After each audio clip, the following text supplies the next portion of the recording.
Welcome everybody to another show of Thinking Out of This. How is everybody? I hope everyone's well. Today we have a very special guest who's a so have Chris Shelton. How are you doing today? I am doing great. Thank you for having me on. Thank you very, very much for coming out. As everybody may know how my show works, I have 4 questions. Discuss them, and these questions done once, but I will give my raw. My guest has not received any of these ones, and just to advise everyone, there is no wrong or right answer. These are our own opinions. Don't attack any. That's your own opinion on the question.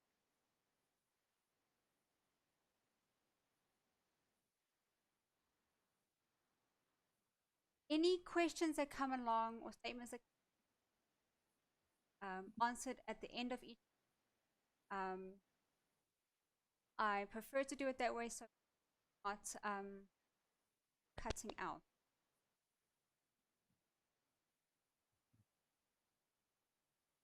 All right, no problem.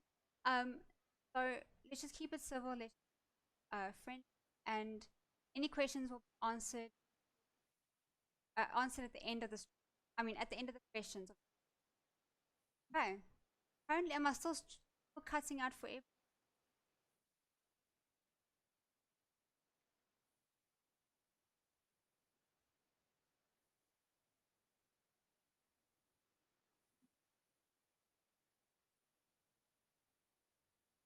Apparently, it's coming through cuts out. I don't know how to fix that. I'm sorry, guys.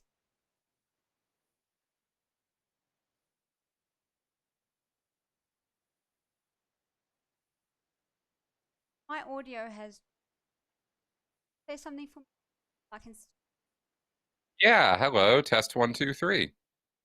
I'm sorry, guys, to do this on stream, but I've never told them cutting out. Check my audio. Sorry about this, guys.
Is that better?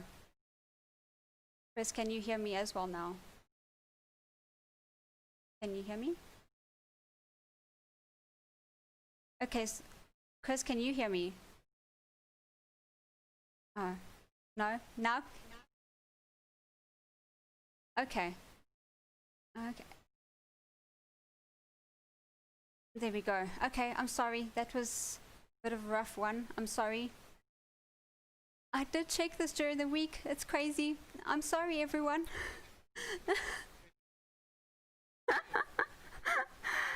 Oh my goodness.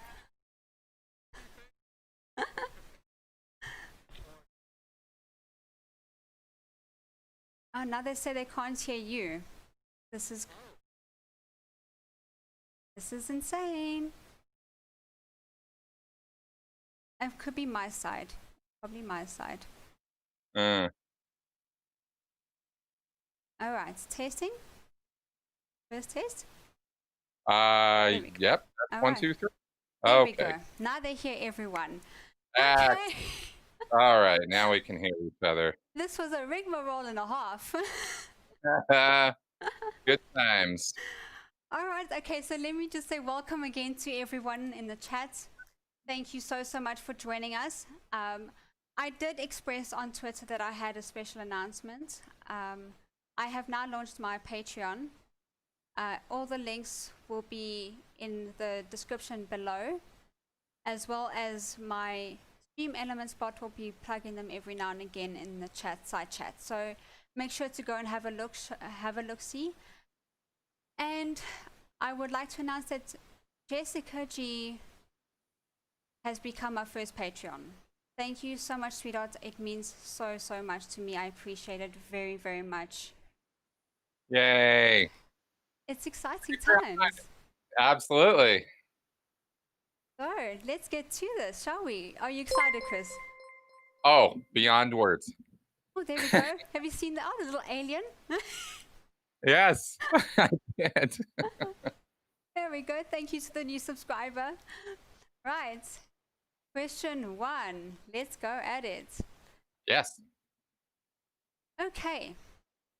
So the first question is, if a child somehow survived and grew up in the wilderness without any human contact, how human would they be without the influence of society and culture? It's an interesting question. I guess it depends on how you define human.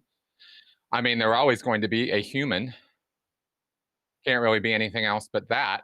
But without growing up around society, you're not going to have, language skills. I don't know. I guess I'm a little confused what the question's asking exactly by human. What do you mean by that? So, well, it would be human, as in quotations, human, what we consider human. So how human would they actually be? Certainly isn't going to self-evolve manners, etiquette, thousands of years of all of that in one go. So I think you'd have a fairly depending on, of course, this individual's genetics and genetic makeup and ability to think thoughts through and think in sequences and think in terms of cause effect, you're going to have somebody who's probably a very, very intelligent forest animal. I mean, I picture this person growing up in the wilds, right? So yes. And of course, the thing about humans is they can't survive by themselves for the first, year or so. I mean, it's just impossible. There's just no way to do it. We're actually one of the few animals that is that way. That we're born with these gigantic heads, and so they got to come out early before they're actually fully developed. So so it really wouldn't survive on its own from day one. So I guess it would. I mean, I don't know. Maybe I'm being a little too realistic about the question, but I think I think you'd have an animal, a fairly an animal with a large potential intelligence, comparatively to the other animals in the area, just because of the brain size. Yes. But other than that, I don't know. I think they would. I think it would be. They wouldn't be very human-like in the way we understand human. They would be very animalistic. They'll be what we would call barbaric. Wouldn't be socialized. Yes. And although I wonder what kind of socialization would occur in their environment with the other animals. If you look at, I think I'm not too exactly sure where in the world it is, but in the world it is. There is an island where there are people that do live there that actually chase away any type of civilization. They kind of attack this. They attack anything that comes near them. They don't want to be influenced by the rest of the world. I think it's somewhere somewhere along the African continent. I'm not too sure, but it is an island of its own. I'll have to look it up. If I knew this question, I would have found the answer, but I don't know the question. No worries. But It's an interesting question. I think maybe the question that should come from that is, what is human?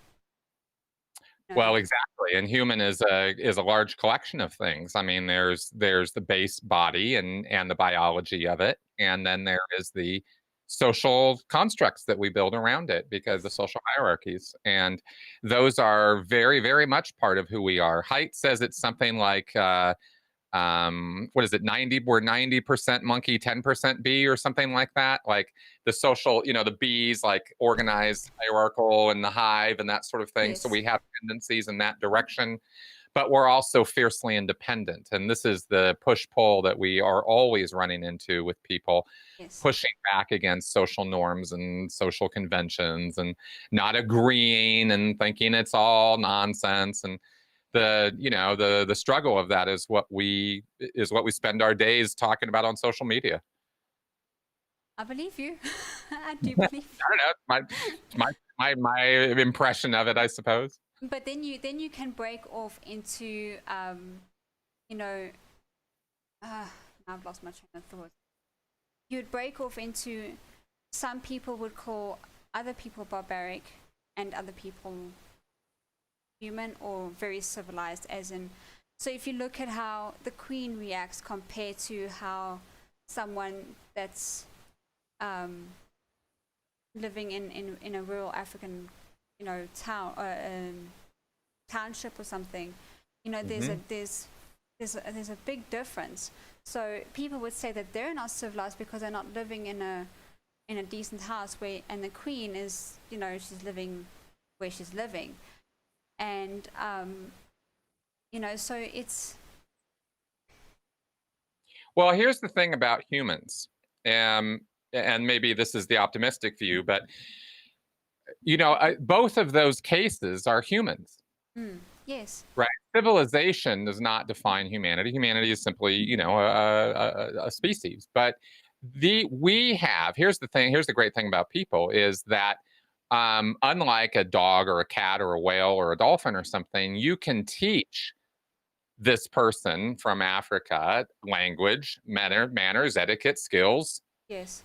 And make that person more like the Queen at any point along the line. You have the potential to do that if they're not biologically disrupted or neurologically disrupted, right? If they can still learn, in other words. And humans always have that capacity and potential to them. So whereas you get conflicts and you get differences of opinion, differences of attitude and ideas and morals, you always have the potential with humans of communication and resolution. And you don't have that with any other animal species on the planet. So, so it's all human. Yes. And I think human has a lot more to do with potentials, at least how I look at it, than it does with a solid ideal state. Yeah. I think with that sort of thing, if they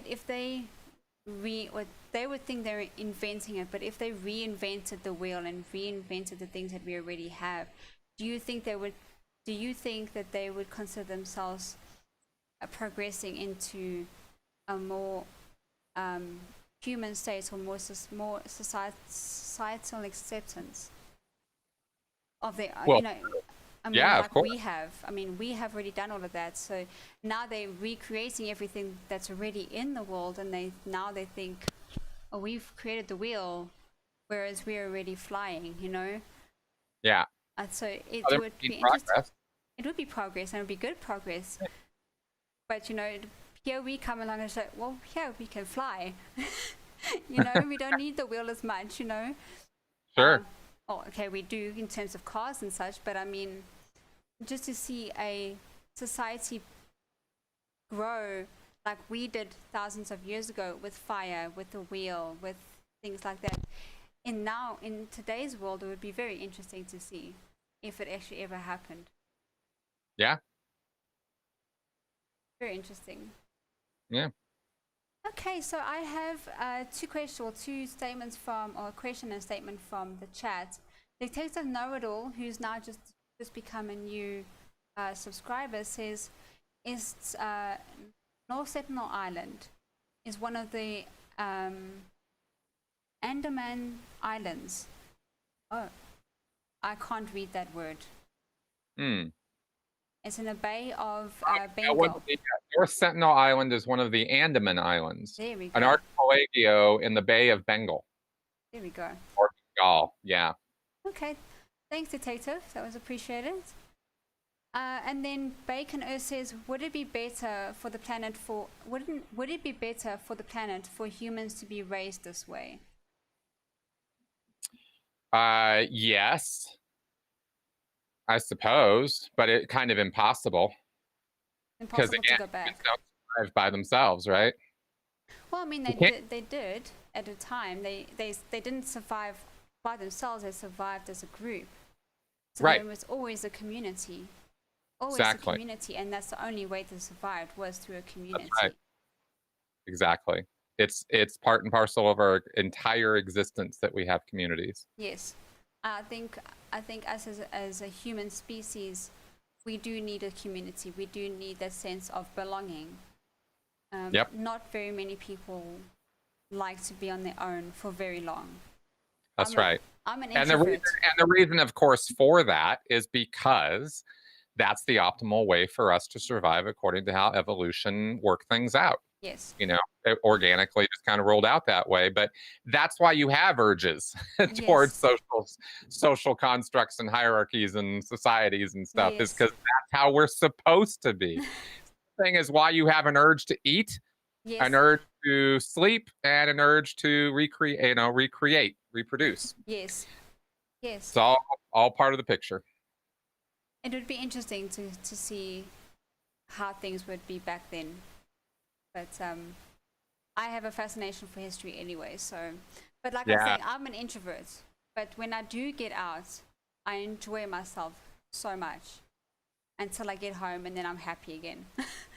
So I can become an extrovert if I really have to. Right. All right. Question 2. You ready? Bring it. Oh, here we go. How would humanity change if all humans' life expectancy was significantly increased, let's say to around 500 years? Boy, we would have a very, very, very different world, wouldn't we? I thought about this in terms of, in the past, I've thought about this in terms of living forever and realizing that humans aren't made for that. And immortality would be more of a curse than it would be a blessing for everybody. I mean, eventually everybody's gonna give out, because you've only got so much brain capacity, etc. And we can only experience the world in so many ways before we're done.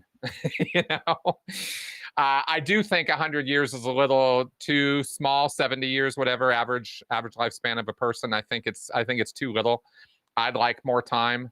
But 500 years, that's a good chunky amount of time. I mean, we would see such vast differences in our the way we educate ourselves, the amount of time we take for things, the race to get things done would change dramatically if we had much longer lifespans. And so the kinds of problems that we would tackle individually and societally would be longer term problems with longer term results and effects, just like we do now, but extended out, right, exponentially. And you would see changes like that. So I think we would be different. I don't know that it would be necessarily better. It's just, in the newness of the concept of it, it seems like you could see all the benefits. Oh yeah, we could do this, we could do that, we could do this. But I imagine there would be also a whole, cohort of negative aspects to it too, that we might not, that don't become readily apparent when you just sort of think about it initially. It'd be interesting though. We would definitely have a easier pace of life. That's for sure. I mean, if you look at creatures on this planet that live that long, what do you find? Whales, sharks, turtles. I mean, there's certain kinds of animals that live that long. And what are they like?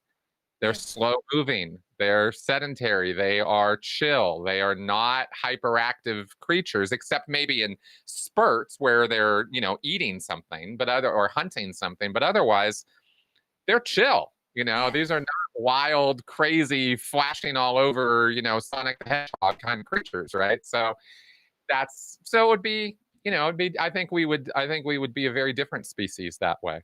I agree. I really do agree. I think that we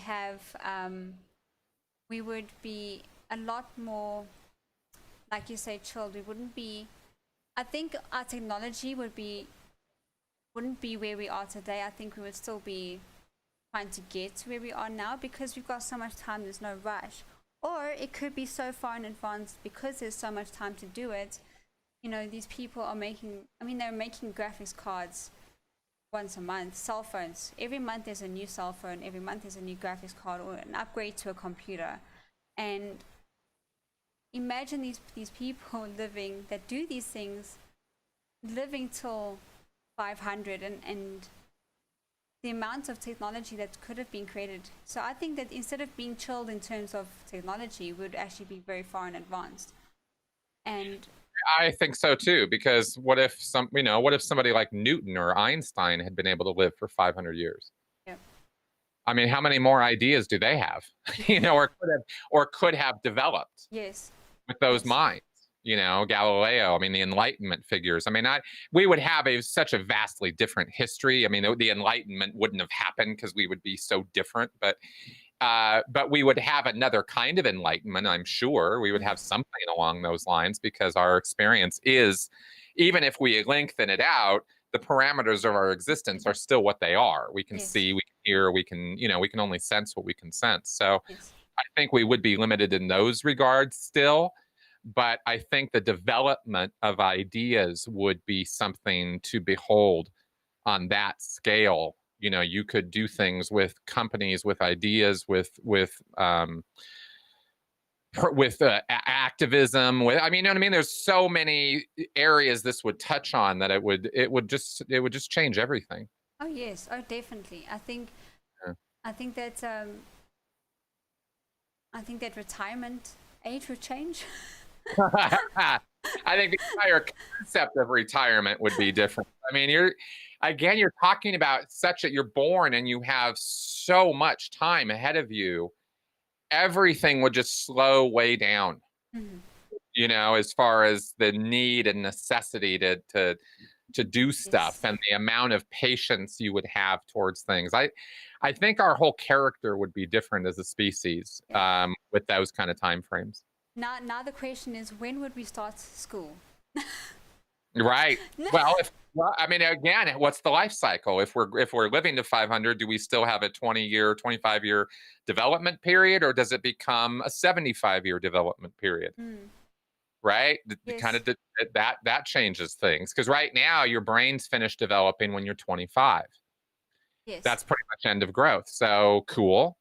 What if it was 50 years? Well, now again, that education time really gets extended out. You like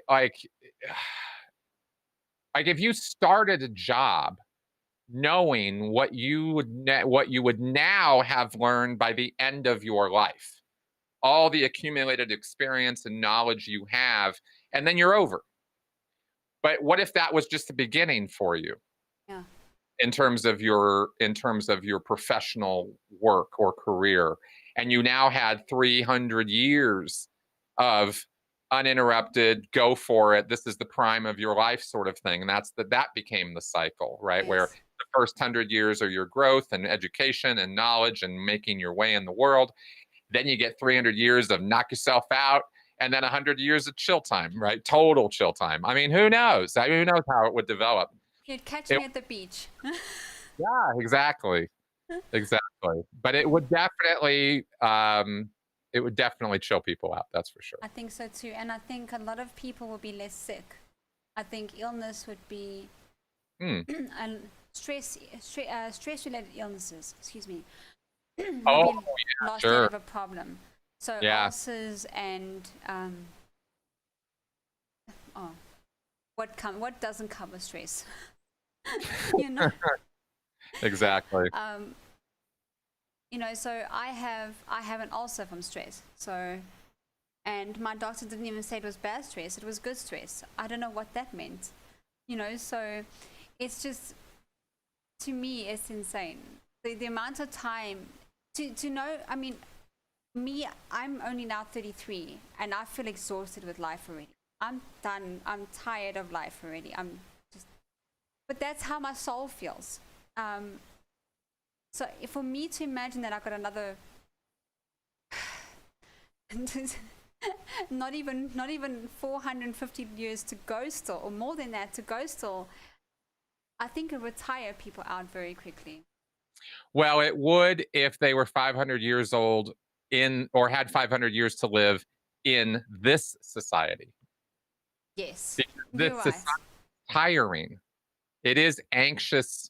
It's anxiety inducing. This society we've organically grown into here with the help of industrial revolution and various other factors have created an incredibly stressful society. And if you go to the work of Johann Hari, you find that he is, you know, they're now looking at the idea that society itself can be the cause of stress and anxiety. It's not an individual problem. Yes. It's not that there's something wrong with you that you feel out of place, you know, disassociated, stressed out, anxiety filled. That's not just because your brain's broken or because of some chemical imbalance. Those are factors, individual, you know, your individual psychology certainly plays into it. But we, you know, we really are bad at recognizing and being willing to do something about the societal factors, the pressures, and the crazy rules that we put ourselves under, and the speed with, you know, the short attention span theater that we are developing over time with the internet, especially now. Yes. It's not good for us. It's not our natural state. You know, even 100 years, 75 years is a good long time if you're not freaking out every other minute about, you know, how you don't have enough time to get everything you need to get done, you know. It's Yes. and this is society pressure. This is group pressure on us. This isn't just us motivating ourselves or freaking ourselves out about this, or because we have too high of standards or something. There's nothing wrong with having high standards, but there's everything wrong with stressing people out because you're trying to use them as a little, you know, as a little workforce and use them up rather than everybody in the society sort of contributing to everybody else's existence, you know. And this is the question of the ages: is how do we sort this out? You know, because we're the ones who built this system. It's not like this system is unnatural, Yes. but at the same time, there's been enough artificiality entered into it with the machine age over the last couple hundred years that we have now we're comparing ourselves to machines.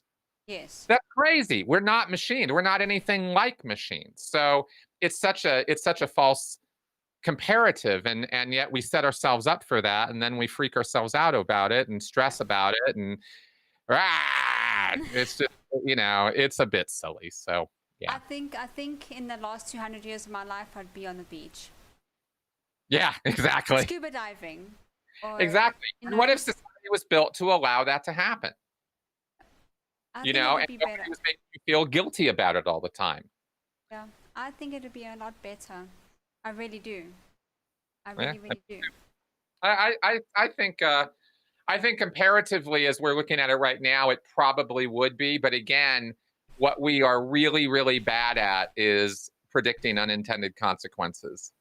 So, you know, who knows? Yes. I think so as well. So chat's not very active today or tonight, but that's okay. Bacono says, if we lived for that long, imagine what people like Genghis Khan could have done in 500 years. Yeah, I saw that. That was a good question. Because you get the bad as well as the good, right? What if some Always. dictator takes over? What if some authoritarian system comes into play? And you know, I don't know that we would even be well, again, with everybody on the same page, everybody having that long of a life, we would never, we would have conversations like, God, imagine if we only lived for 100 years. Oh my God, what would that be like? Right. And they'd probably be sitting there having conversations about how great it would be because everything would get done so quickly, and, not imagining all of the other crap that we develop because of our short lifespans. Right. So that's the only reason why it's a bit rough. So you're saying there is the in between would be about 250 years. I think I'm saying the grass is always greener. I think that's what I'm saying. Okay, so I'm happy with 150 years. I'm happy with that. Yeah, at least I get to travel a bit before I get too old. Big time. I wish we did have extended lives that way, where we did have more opportunity for exploration and discovery and travel, because travel is there is no substitute for it. Having finally gotten out of America for a little while to Australia, to Spain, it's a whole different world out there. There's so many things to learn from other people that you just experiences to have that you'll never have at home or in your own country. And it's so mind-blowing. It's so mind-expanding to do that. So, Yes. yeah. Okay, so I see someone, Tana says, I think our rate of change would be slow. Due to living so long, our birth rate would have to be low to Oh, yeah. to prevent overpopulation. Less new people Right. might, yeah. Yes, Tana, that's yes, definitely. I think trying to get people to die would be the problem. Well, there'd still be accidents, and there would still be problems, and there would still Yes. be, unintended things, and there'd still be disease and all of that. So, But then if we've got 500 years, where would the medical be? Where would medical discoveries be? Because if they've been able to get us to live to 500 years, where would our medical discoveries would have been by now? Curing yeah, exactly. curing AIDS, curing cancer, curing, wrinkles, for one. Curing Curing wrinkles. Uh-huh. Sorry, I've watched the movie In Time too many times. Understood. It's a good movie. It's a really, really good movie. So I think in 500 years, not only will our science be very far in advance, and I think at that time we'll probably be traveling to space and maybe have society on Mars, but I think our medical discoveries would also be well in advance as well. And I think that's also a good thing. Yeah, space travel would definitely be a whole different concept, because you would have such a long life that you could, it's still going to take multiple lifetimes to reach the closest star, but not as many. Yes. So, again, interesting ideas here. It is very interesting. Let me quickly check the chat. I'd like to tell YECs that I'm 700 years old, just to hear them say that people don't live that long. Oh, wait, except in the Bible. Cute. Oh, my word, thank you, Dusk. And for Lowrie says, as long as our bodies age slower, imagine lying on the beach at 455 years old. Scary. So what I think what he's saying is that if you look at someone at the moment that's about 120, if they've actually lived that long, they are so wrinkled they look like, old leather. So having to live to that age and your body doesn't slow down, that would be quite scary. It's really to see someone that's only 300 years old and they look like they're 700 years old. Yeah, exactly. So I think in that way, that's why I said curing wrinkles. Right. Okay. Do you have any other any questions or any other avenues you want to take on that question? I'm good. Good. Okay, so let's go with the next question.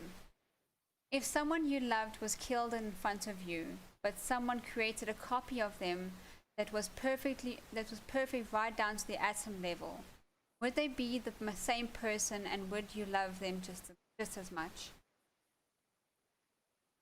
They would have to have lived the same life, though. So I don't think that would be the same person at all. They wouldn't be the same person because we are not just our biology.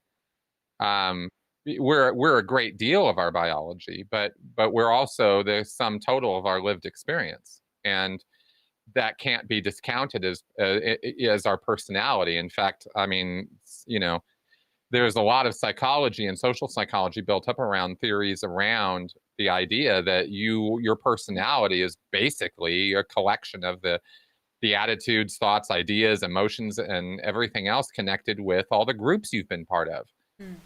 You know, from family to school to extended family to culture to the language you speak, how you're taught that language. I mean, all of these things contribute to who you are. Yes. So you can't just take all that out of the mix and say, okay, I will make a perfect carbon copy of this body and have the same person, because it's not the same person. It's just another body that's the same. It's like twins. Twins are the same body at birth, but the second they're born, they're having radically different experiences, even in the same room. So that's the kind of differences you're going to see. I think the twins is the empirical proof of that. Yes, and I think that's if that did happen to me, I think it'd be very difficult to not love that person because you remember how that person was. So your brain has imprinted on this person already, seen this person, and to not love them because of, you know, they're not having that experience and they're not having everything that you've just explained. It is pretty difficult because we've already established that love for that person. Does that make sense? Well, for sure. But again, as long as we're recognizing that this is not that same person and never will be. Yes, well, I mean, sometimes our brains take longer to accept things and to actually realize that this has happened. So until our mind or our body, until our mind or our brain has actually caught up that isn't the person that we once loved, we would love them. And I think sometimes because some people take longer to react to things, they might just fall in love with that person all over again, even without all those experiences and things like that. Possibly, it would depend a great deal on how the person went about, you know, being accultured and stuff. I mean, it's again, how much of a carbon copy are we talking about, right? Yes, are we talking about all the same experiences or all the same memories of all those same experiences? Because that's there in the brain if you're creating a perfect copy. I don't know. It's somebody else asked this question one time, and I said something like this too. I don't know. I really don't have much more of an answer to it than that. I think it missed out on saying that if the person had the same memories, the same experiences, then I think yes, I think it would be a bit difficult to not love the person if it was exactly the same all the way down to memories. Yeah, then you're talking about the same person. Yes. And then it's really no different than you see them on Tuesday and then you see them on Wednesday, and if they go somewhere in between, then it's the same difference as one body, another body. I mean, yeah. Same. If it's got everything, then I think it'd be very difficult to not love the person. Really then you're talking about the same person. So yes. Yeah. Okay, let's see what the chat has to say. These are very quick questions. I think the next one you might enjoy. Just had a quick squiz at it. All right. So, oh goodness gracious! Now I've lost my track. I guess it would depend when. Oh, I guess it would depend when they were copied. If I died last night in my sleep and I woke up as a copy, I would have no idea. I would feel bad for my parents for having to see me dead. That's right. I agree. Exactly. I think seeing someone die and then something else becoming that person that's just died, I think that would create a lot of PTSD with a lot of people. Yeah, I mean, it again, the circumstances, could differ. Yeah. how do you tell them, under what circumstances, et cetera, et cetera. Yeah, definitely. Yeah. All right, and I haven't been changing the question on my OBS. I'm sorry. I've just noticed that now. I got so into the conversations. So let's jump from 2 to 4. All right. Okay, so the question is, will religion ever become obsolete? No. Don't think so. No. Not as long as humans are human, so to speak. Because we live lives of uncertainty. Mm-hmm. Uncertainty is at the heart of who and what we are. And, the thing that humans do that no other animal does is ask why.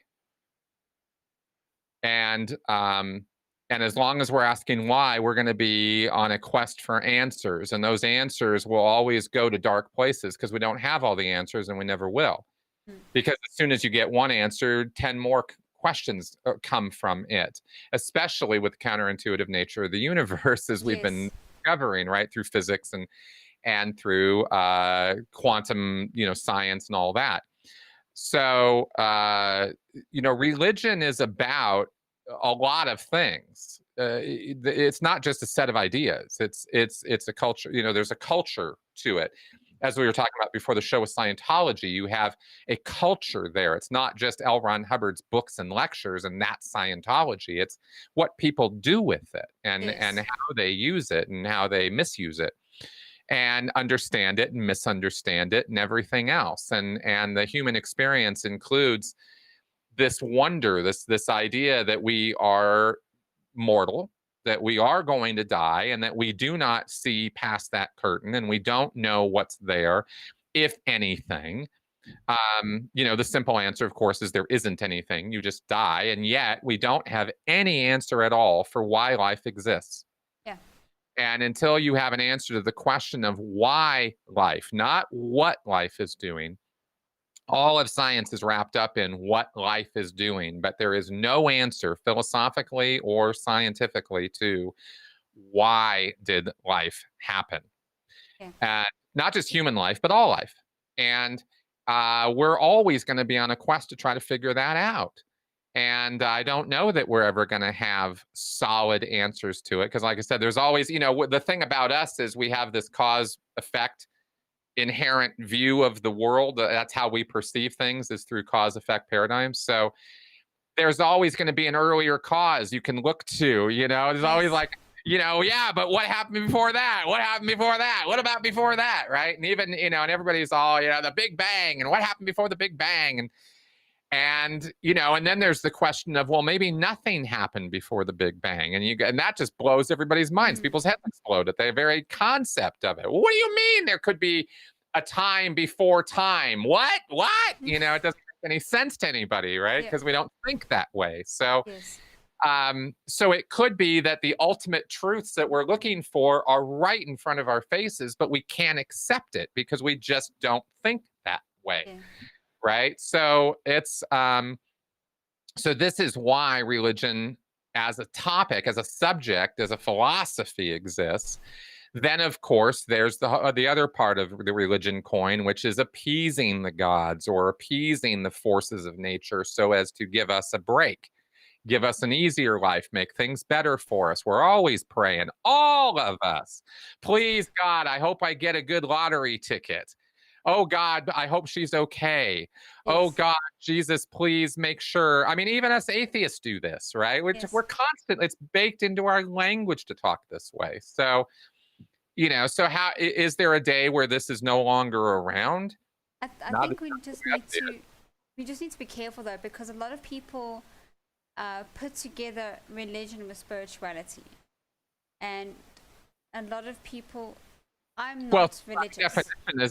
By definition, religion deals with supernatural questions, right?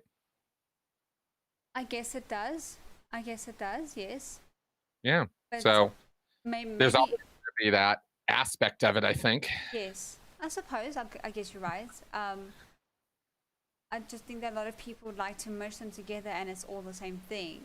When I don't believe in myself being pagan, I don't follow a set rules. Sure. I don't. And Right. many pagans I know follow different ways of doing things than I do. So there is no construct, there is no definite ways of doing things in paganism. So a lot of us don't consider paganism a religion, even though most countries do.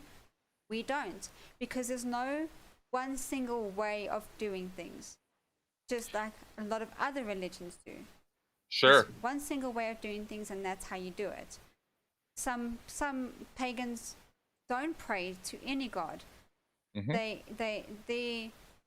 They thank Mother Earth, and that's that. Some have multiple, some have only one, some have only two, and all of them are doing it differently. Some only pray to ancestors. So it's all very, very different, and there's never just one way. There's no church, just single church to go to say, this is the way we do things. There isn't. Of course not, and there never will be, because variety is the spice of life, right? And that is why there's so many branches of Christianity, because everybody wants to do it differently. That's right. To answer the question, you actually have to clarify religion a little bit, and this is a point I've made in the past a few times, because it's an important point to make.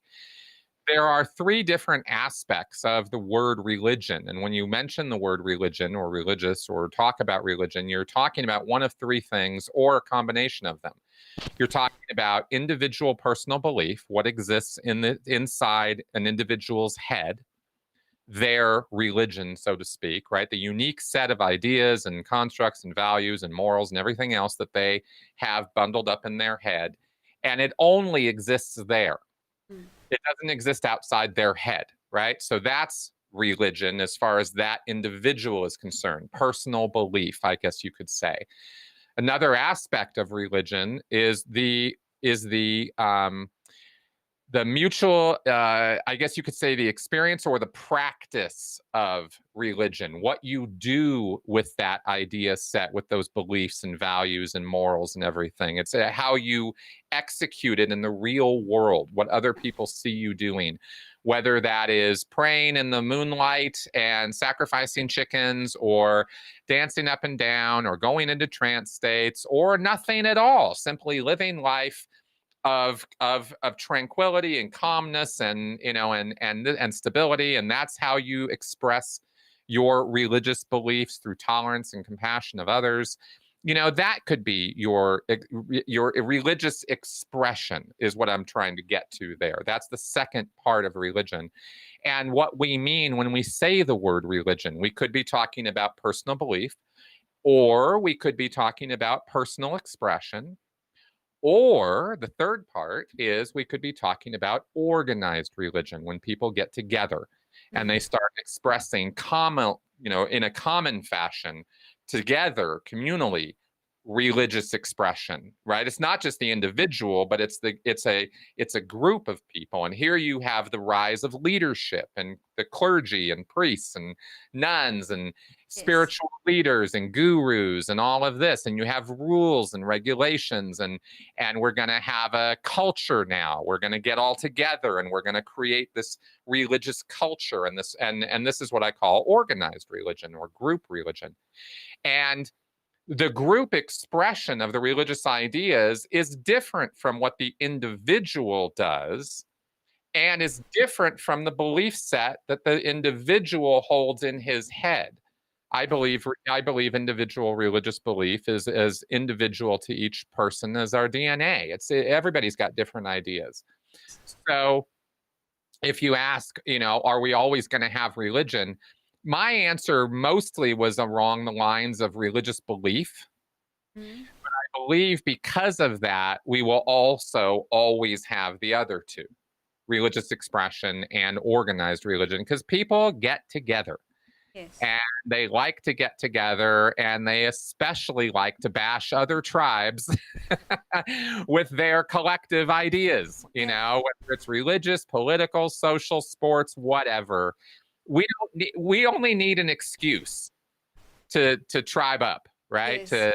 To form up and start hating on each other. So it's so religion can be used as a device in that direction, but it has so many more uses in terms of explanatory, comfort, community. I mean, there's so many reasons religion exists. And those things are never going to not be part, we're always going to have those emotional needs. Yes. And as long as we are human. So if we want to get rid of religion, we're going to have to stop being human. And that's how I see it. Become like the first question. Yeah. Yeah, actually. Full circle, there we go. If we live 500 years, we'd have radically different ideas about religion, but we'd still have it because we would still have all the same questions. Yes. And they're unanswerable questions, at least as far as our current level of perception and knowledge goes. And I think history would be so even though history is so fascinating now, I can't imagine how fascinating it would be if we did live till 500 years. Yep. Probably would have gotten the idea to start recording things a little earlier. We might know more history. That's kind of interesting.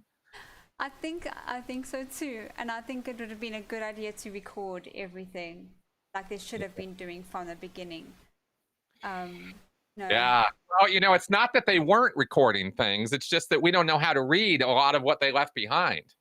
A lot of stuff was also destroyed because of wars and because of greed and guilt and whatever other sins you can think of. That's right. So there's a lot that's been lost to us because of war and everything else. Yep. Well, that's all the questions that I have. Oh, well, those were interesting questions. This was a very interesting path of discussion today. I think the last one was really. I think it was just especially for you, though. I'm not going to lie. I did not put that one in. I do promise I did not put that one in. Okay. That's all by chance. Perfect fine question. I mean, I like pontificating on this stuff. I like giving my opinions about this stuff. I think I've given a lot of thought to this stuff, and I think that these are important, important topics and things that need more clarification for a lot of people, because we get, the extremism is where I live, and that's my study. That's what I do, is I look at how people take these beliefs and get carried away with them. And we are we have way too much of a tendency to do that, So so it always helps to sort of throw these ideas out there and get people thinking about them, because I think by doing so we help reduce the temperature on some of these points. Hopefully so. I know at the same time you can rile people up with this, but I think that I think there's a lot of potential for clarifying, calming, soothing people if we can understand that it's okay to have differing beliefs. It's okay to have different ideas. It's okay to tolerate these ideas. And somehow we've got to get to that place if we're going to have much of a future. So I keep pushing it. Yeah. All right. Is there anyone else in the chat that has any questions, any statements? Tanner says it absolutely needs more discussion at Chris Shelton. Cool. Well, thank you, Tanner. I think if you want to hear, I think you speak a lot about religion on your main channel. I do. I mean, it's not the mainline topic of what I discuss, but because I talk about extremist groups and authoritarian cults and high control groups and undue influence and coercive control and all this nasty stuff, I sort of talk about the dark side of this often. And I like to have forums or take time to try to point out that there is a light side to this too. It's not all dark and horrible and awful, and we can focus too much on that and lose sight of the benefits and the gain that we make from, say, religion. Yes. And I think it's important to point out both sides, even if it makes you look like a centrist or a moderate or somebody who's not taking sides or something. I think I'm on all kinds of sides, but recognize that I ain't all that. And and that I could be wrong. Yes. And so can other people. And so, maybe a little patience and kindness and tolerance is called for, Yes. No, definitely. Definitely. So Tana, if you want to watch anything more from Chris Shelton, links are in the description, so you can catch them over there. I think Cool. that's about it. I'm happy. Well, thank you. That was very interesting. I'm hoping that maybe in the new year you can make your way back if you like. Absolutely. Just reach out to me. Well, I'm happy to talk. Will do. Is there anything happening lately in the future on your channels, both your critical clips and your main channel, that you'd like to discuss quickly? Yeah, absolutely. Let's see. We've got 3 regular shows on my channel. So I do a live call-in show if you want to talk to me directly, Friday nights, 7 o'clock Denver time. I'm in Denver, Colorado. So I'm on Mountain Standard Time. So if you want to talk, that would be the show to contact me and my wife. We both sit here and do a call-in show. Critical Conversations is what we call it. And then we have a podcast every week. I just posted one today, in fact, about men's rights guys, MGTOW, these men going on without women or something. Anyway, these guys are nuts. That's another little high control group that develops on the internet, which is interesting, right? So, and I have we've been in a discussion about MGTOWs and incels before. You remember Global Mom from our conversation. When I first heard of incels, we were talking about terrorist groups or incel terrorist groups that would actually go and deliberately go and kill women because of their beliefs. And I actually started crying on stream because I couldn't believe it was actually real, that there were men out there that actually thought like this. I know, it's awful. Crazy. It was absolutely insane. Yeah, these are very damn men. Yeah, definitely. And and it sucks. It sucks. Yeah. So anyway, so we did a show on that, but my podcast covers, deep, dark topics like that. And then I have a critical Q&A show on Sundays where I answer viewer questions. Which I'm binge watching, by the way. I'm great. I'm on video 98 or something now. Going back to when you first started. So it starts at the top and goes back to when you first started. So that's right. Oh, it's good stuff. And I have answered probably at this point thousands of questions about Scientology and other topics, and I get to go on a roll on that. So that's the content on my channel, and you'll find tons of videos, but hundreds of videos about Scientology, about destructive cults, and about the psychology and sociology of it. And I've even got episodes of my podcast that I've interviewed neuroscientists on the brain and how the brain's functioning, because I think it's all part of the picture, and I like to talk about every aspect of it. So that's what my channel's about. Jessica G in the chat says, did you ever meet Tom Cruise? I did not. I met John Travolta. I met Kelly Preston. I met a few other celebrities, but I did not. I was always 5 minutes away from meeting Tom Cruise. I was always just behind. There were about 2 or 3 times when he was around where I could have seen him, could have met him, and I didn't hear about it until too late. And then he was just here. So that was kind of my Tom Cruise experience. It's a good thing. It is a good thing, because Cruise is a scumbag. So I'm actually very happy I never met him. John Travolta, by the way, nicest guy you'll ever meet. Really super nice guy. Very deluded, very far down the Scientology rabbit hole, and it's very sad. But John is actually a good guy. Tom Cruise is not, and there's a big difference there. Yeah, I get it. Yeah. All right, guys. Well, I have my next show will be PhD Tony will be joining me for the 31st of November.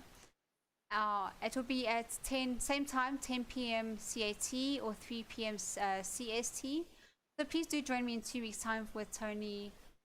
He's a good guy. He's very clever. So I'm looking forward to his input on these kind of questions.